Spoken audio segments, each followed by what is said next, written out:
As I pointed my Ferrari north, back over the Alps, I contemplated the changes that had overtaken motor racing over the 20 or so years I'd been following it.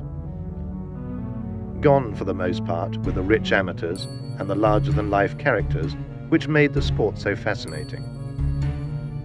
The early British teams led by Cooper and Lotus, but now including BRM, Brabham, McLaren, Surtees, Tyrrell, March, Williams and now Shadow, had led a revolution.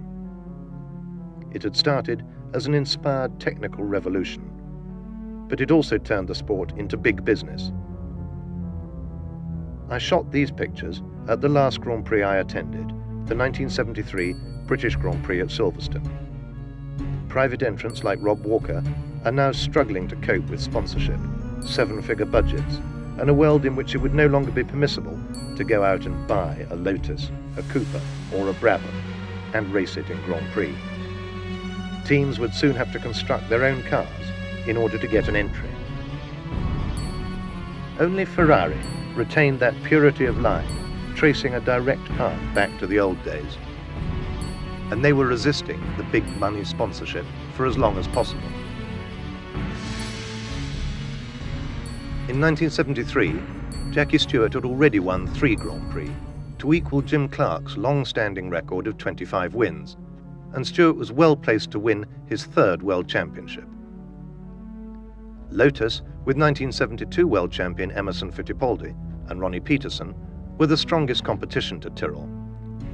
Peterson had recently broken his duck by winning the previous race at Paul Ricard in France. Denny Hulme had now been joined at McLaren by the wild young South African Jody Scheckter and Peter Revson. Former motorcycle champion Mike Hailwood had appropriately joined the Surtees team, where he was partnered by German saloon car driver Jochen Mass and Brazilian Carlos Pache. Bernie Ecclestone, the man who had bought the Connaught outfit all those years ago, was now the owner of Brabham. It was he more than anyone else who would turn Formula One into what it is today.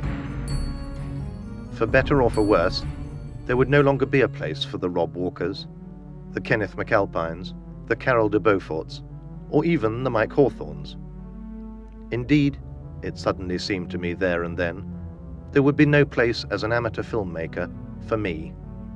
So, when on lap 2 of 1973's British Grand Prix, a multi-car accident eliminated 9 cars, and as the surviving cigarette packets were cobbled up for the restart, I made my excuses and left.